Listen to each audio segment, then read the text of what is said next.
Hello everyone. आज का अपना टॉपिक है फार्माकोकाइनेटिक्स से प्रोड्रग। उसको हमको डिफाइन करना है, ऐसे क्यों है, एक्सप्लेन करना है, एडवांटेजेस विद एग्जांपल्स। ओके, तो सिंपल टॉपिक है। तो हम पहले देखते हैं कि प्रोडक्ट की डेफिनेशन क्या होंगी।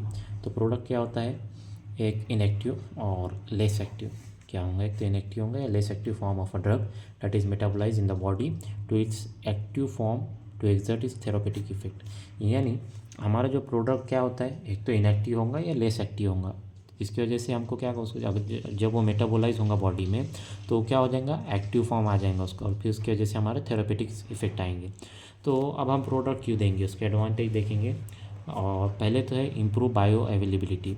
यानी हमको क्या करना है, जब ये लीवर में जाएगा, लीवर में हमारी प्रोडक्ट मेटाबोलाइज हो जाएंगी एक्टिव फॉर्म में। जैसे कि इनाल प्रिल जो है, ये हम यूज़ करते हैं for treatment of high blood pressure.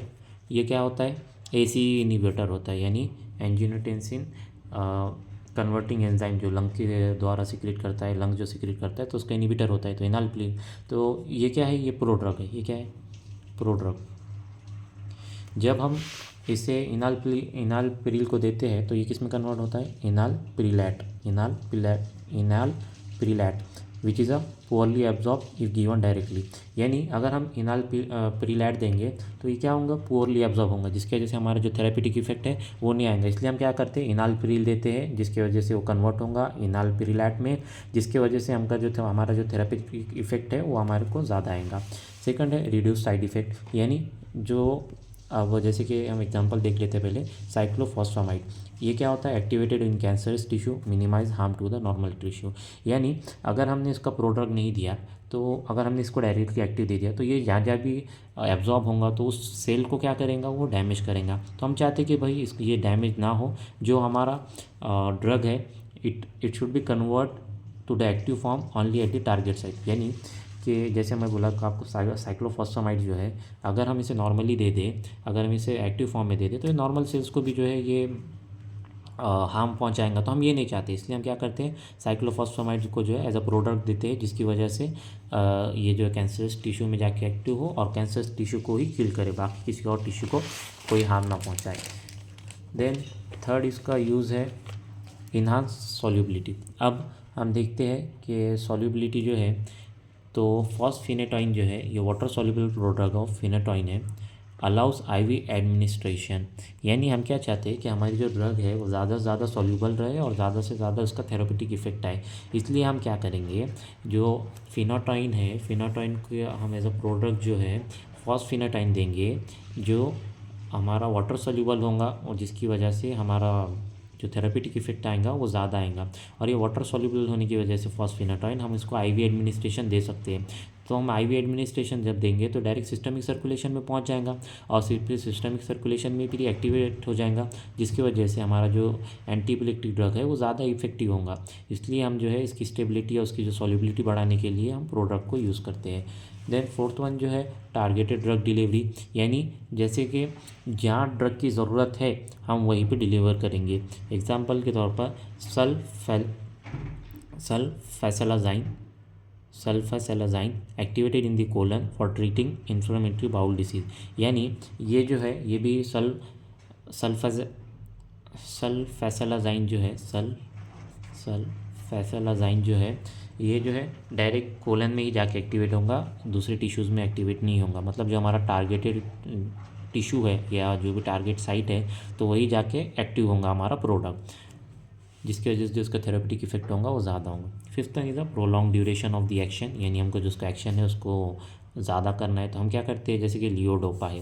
लियोडोपा क्या है, प्रोडक्ट ऑफ डोपामाइन है। ये हम किस में, लियोडोपा हम किस में यूज़ करते हैं, पार्किंसन डिसीज में। किस में यूज़ करते हैं हम, ट्रीटमेंट फॉर पार्किंसन डिसीज। तो लियोडोपा जो है वो ब्लड ब्रेन बैरियर क्रॉस कर पाता है, लेकिन जो डोपामाइन है वो नहीं कर पाता। तो हम क्या चाहते हैं कि इसका ड्यूरेशन जो एक्शन ड्यूरेशन ऑफ एक्शन जो है वो बढ़े। तो लियोडोपा ब्लड ब्रेन बैरियर क्रॉस करेगा और स्लोली जो है कन्वर्ट होगा डोपामीन में, और डोपामीन की वजह से जब डोपामीन आ जाएगा हमारे ब्लड में तो जो पार्किंसंस के जो सिम्टम्स होते हैं वो जो है वो ठीक हो जाएंगे। Sixth one is overcoming stability issue, यानी जो हमको हमारी ड्रग को जो है स्टेबल करना है, इसलिए हम प्रोड्रग यूज़ करेंगे। तो जैसे कि एग्जांपल है वेलासाइक्लोवीर जो प्रोड्रग है असाइक्लोवीर का, और जो असाइक्लोवीर जो है हम इसे HSV में देते हैं, यानी हर्ब सिम्प्लेक्स वायरस में जो जेनाइटल हर्ब्स होते हैं तो हम इसमें असाइक्लोवीर देते हैं। तो असाइक्लोवीर अगर हमने वेलोसाइक्लोवीर दिया तो वो क्या करेंगे, इंप्रूव स्टेबिलिटी एंड बायोएबिलिटी, यानी वही सिंपल सी बात है, सब घुमा फिरा के यही बोल रहे कि हमको उसकी बायोएबिलिटी, स्टेबिलिटी और टारगेट टिश्यू को जो टारगेट ऑर्गन है वहाँ पे हमारी जो है ड्रग यूज़ होना, उसका ड्रग पर थेरेपेटिक इफेक्ट आना चाहिए। तो हम एक बार जल्दी से देख लेते हैं हमने अभी क्या पढ़ा। पहले तो प्रोड्रग की डेफिनेशन पढ़ी, देन उसके एडवांटेजेस पूछा था हमसे, तो हम एडवांटेजेस में क्या कि पहले तो इम्प्रूव बायोएबिलिटी, यानी बायोएबिलिटी हमको बढ़ाना है जिसकी वजह से थेरेपेटिक इफेक्ट आएगा।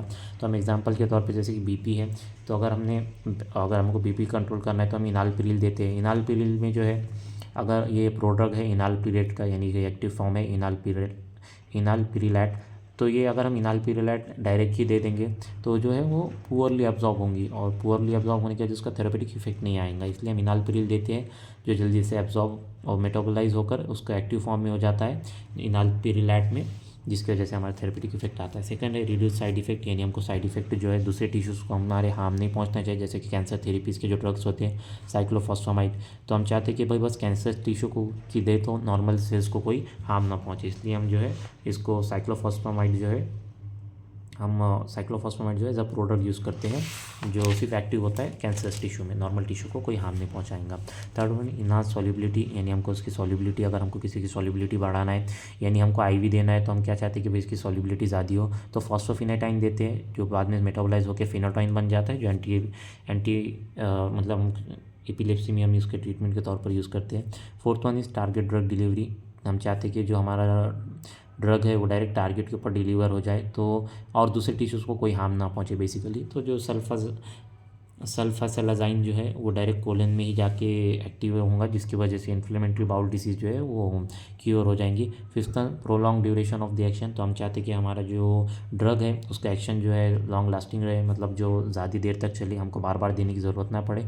तो हम prolong duration of the action के लिए एग्जाम्पल के तौर पर लियोडोपा देते हैं जो ब्लड ब्रेन बैरियर को क्रॉस करता है, स्लोली कन्वर्ट होता है डोपामीन में, जिसकी वजह से उसका जो एक्शन होगा duration of the action increase हो जाएगा। और हम लियोडोपा जो है पार्किंसंस में यूज़ करते हैं, साथ में कार्बिडोपा भी देते हैं।